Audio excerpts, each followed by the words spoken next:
Welcome to India now news. This is Bindu. Details చూస్తే హైదరాబాద్ లో మాజీ మంత్రి హరీష్ రావుని అక్రమంగా అరెస్ట్ చేయడాన్ని నిరసిస్తూ మహబూబాబాద్ లో బీఆర్ఎస్ పార్టీ ఆధ్వర్యంలో భారీ ధర్నా నిర్వహించారు. రాత్రి నుండి మహబూబాబాద్ జిల్లా వ్యాప్తంగా పలు మండలాల్లో బీఆర్ఎస్ పార్టీ కార్యకర్తలను అరెస్ట్ చేయడం తగదని సీఎం రేవంత్ రెడ్డి డౌన్ అంటూ పార్టీ కార్యకర్తలు నినాదాలు చేశారు. ఎమ్మెల్సీ రవీంద్రరావు మాట్లాడుతూ సీఎం రేవంత్ రెడ్డి ప్రభుత్వం అప్రజాస్వామిక పాలన నడుపుతుందని, గూండా రాజకీయాలు చేస్తోందని, 14 ఏళ్ల పోరాటం ముందు మీ గూండా రాజకీయాలు ఉత్తవే అవుతాయి అని, బీఆర్ఎస్ పార్టీ కార్యకర్తలు ఇంకా ఓపికతో ఉన్నారని, అక్రమంగా అరెస్ట్ చేసిన మాజీ మంత్రి హరీష్ రావుని వెంటనే విడుదల చేయాలని, లేదంటే మా భవిష్యత్ కార్యాచరణ అత్యంత కఠినంగా ఉంటుందని, దాన్ని ఆపే దమ్ముని పోలీసులకు ఉండదని అన్నారు. ఈ ధర్నా కార్యక్రమంలో పార్టీ కార్యకర్తలు, ప్రజా ప్రతినిధులు పాల్గొన్నారు.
హరీష్ రావు గారు ఇతర శాసనసభ్యులు, మాజీ మంత్రుల అక్రమ అరెస్టులను తీవ్రంగా ఖండిస్తూ మహబూబాబాద్ జిల్లా కేంద్రంలో ఈరోజు నిరసన కార్యక్రమం చేపట్టడం జరిగింది.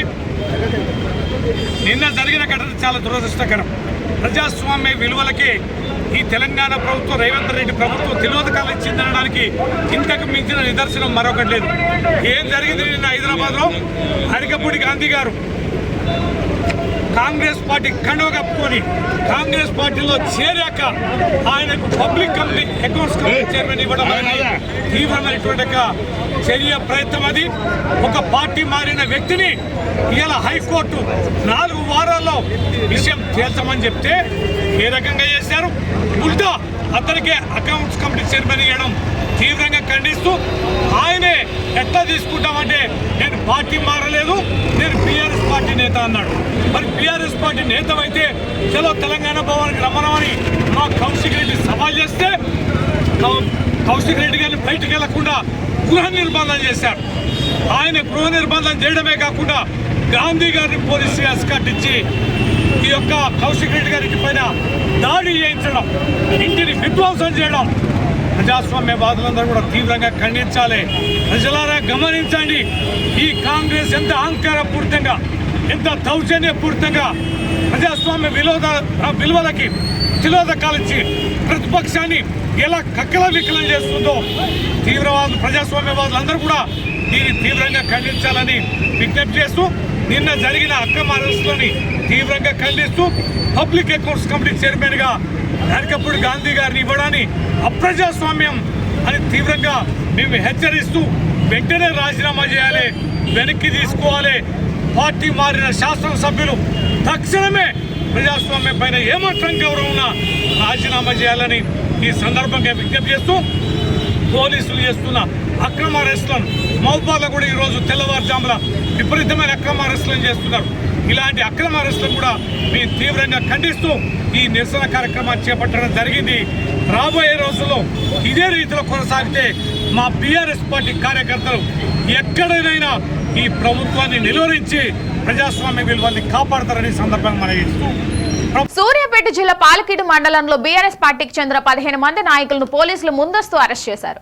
ఈ సందర్భంగా బీఆర్ఎస్ పార్టీ రాష్ట్ర యువజన నాయకుడు పెరుమాల సతీష్ మాట్లాడుతూ అర్ధరాత్రి బీఆర్ఎస్ పార్టీ కార్యకర్తలను పోలీసులు ముందస్తు అరెస్ట్ చేయడాన్ని తీవ్రంగా ఖండించారు. ఎమ్మెల్యే అరికపూడి గాంధీ అహంకారంతో బీఆర్ఎస్ పార్టీ ఎమ్మెల్యే పాడి కౌశిక్ రెడ్డి ఇంటిపై కాంగ్రెస్ గూండాలతో దౌర్జన్యంగా దాడి చేశారని మండిపడ్డారు. అందులో భాగంగానే సిద్దిపేట ఎమ్మెల్యే హరీష్ రావు గారు రేపు సైబరాబాద్ పోలీస్ కమిషనరేట్ ముందు 10,000 మందితో ధర్నా చేయడానికి పిలుపునిచ్చారని గుర్తు చేశారు.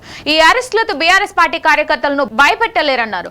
మంద నాగయ్య, జానారెడ్డి, అచ్చయ్య, వెంకన్న, హనుమంతు, సిద్ధు, నాగేశ్వరరావు, నరేష్ అరెస్ట్ చేసిన వారిలో ఉన్నారు.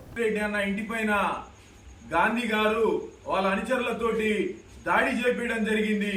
ఈ దాడి వెనకాల రాష్ట్ర సీఎం గారు కూడా ఉన్నారు. కాబట్టి దీనిని బీఆర్ఎస్ పార్టీ తరఫున తీవ్రంగా ఖండిస్తున్నాము. అందులో భాగంగా మా రాష్ట్ర నాయకులు హరీష్ రావు గారి పిలుపు మేరకు రేపు ఉదయం హైదరాబాద్ లోని కమిషనరేట్ దగ్గర మేము ధర్నా చేయడానికని బయలుదేరడానికి సిద్ధమైతే మా బీఆర్ఎస్ పార్టీ కార్యకర్తలు మమ్మల్ని రాత్రికి రాత్రే పోలీసులు మా ఇళ్లకు వచ్చి మమ్మల్ని అడ్డుకోవడం జరిగింది. మమ్మల్ని పోలీస్ స్టేషన్ లో నిర్బంధించడం జరిగింది. మేము కాంగ్రెస్ పార్టీకి ఒకటే హెచ్చరిస్తున్నాము, ఈ నిర్బంధాలు, ఈ పోలీసుల నిర్బంధాలు మాకేం కొత్త కాదు. మేము తప్పకుండా మా పార్టీ కార్యకర్తల మీద మీరు దాడి చేస్తే ప్రతి దాడి తప్పకుండా చేస్తాం. మా బీఆర్ఎస్ పార్టీ కార్యకర్తల దమ్మేందో కూడా మేము కాంగ్రెస్ పార్టీకి చూపిస్తామని మేము హెచ్చరిస్తున్నాము కాంగ్రెస్ పార్టీని. వికారాబాద్ జిల్లా పరిగి బీఆర్ఎస్ పార్టీ స్థానిక మాజీ ఎమ్మెల్యే కొప్పుల మహేష్ రెడ్డిని హౌస్ అరెస్ట్ చేశారు. పోలీసులు గత ప్రభుత్వంలో అక్రమ కేసులు, అక్రమ అరెస్టులు చేయలేదని పోలీసులు తమ వైఖరి మార్చుకోవాలి అని హితవు పలికారు. కేసులు పెట్టే ముందు ఆలోచించాలని, అరెస్టులపై నిరసన తెలిపి హైదరాబాద్ కు పోయే ముందు అరెస్ట్ చేయడంపై అక్రమ అరెస్టులు చేయడం ప్రజలు గమనిస్తున్నారన్నారు. రానున్న కాలంలో కాంగ్రెస్ పార్టీకి ప్రజలు బుద్ధి చెప్తున్నారన్నారు. ఏ కార్యకర్తకు ఏం జరిగినా బీఆర్ఎస్ పార్టీ అండగా ఉంటామని హామీ ఇచ్చారు.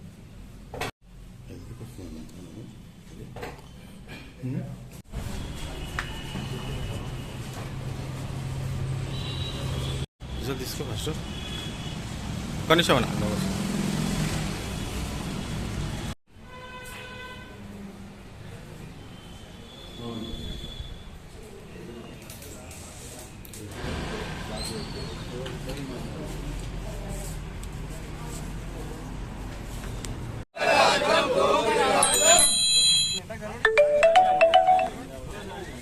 అరే రాజ్యం ఇదే మీ రాజ్యం, ప్రజా పరిపాలన జై తెలంగాణ, నశించాలి అక్రమ అరెస్టులు,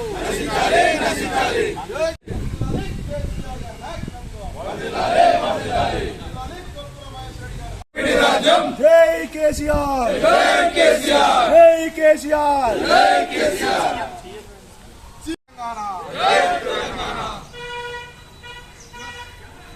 ప్రజా పరిపాలన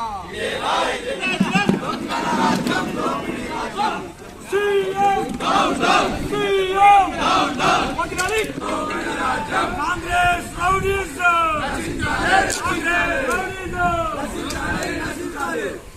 రాజ్యం ఇదే మీ రాజ్యం,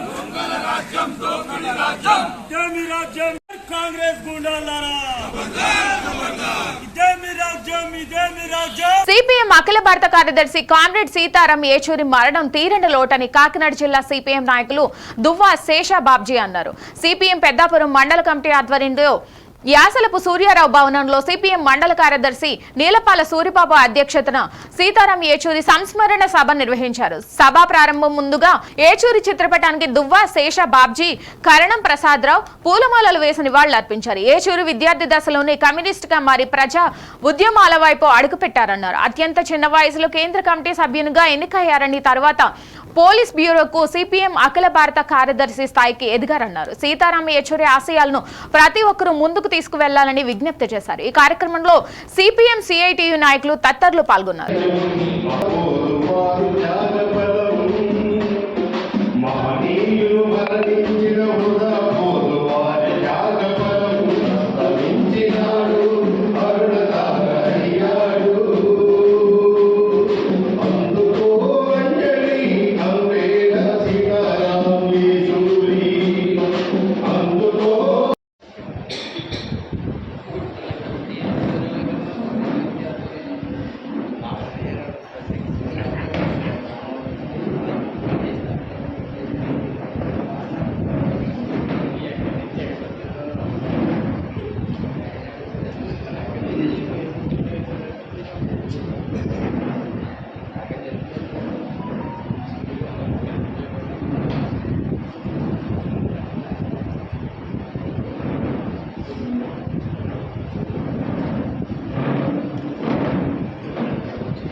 పిహెచ్డీ మొదలుపెట్టారు కానీ అరెస్ట్ అయ్యాడు, జైలుకి లేడు కాబట్టి పిహెచ్డీ మధ్యలో ఆగిపోయాడు. ఆయన తండ్రి గురించి చెప్పారు. ఆయన తాత అంటే తల్లి తండ్రి బ్రిటిష్ హయాంలో ఆయన జడ్జి, మద్రాస్ హైకోర్టు జడ్జి. ఆయన తల్లికి ఒక తమ్ముడు మోహన్ కన్నా ఏపీ స్టేట్ గవర్నమెంట్కి చీఫ్ సెక్రటరీగా చేశారు.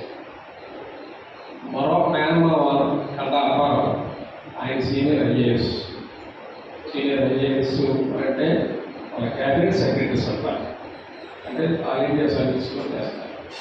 ఆయన ఆల్ ఇండియా సర్వీస్ కన్నా అప్పారావు గారు.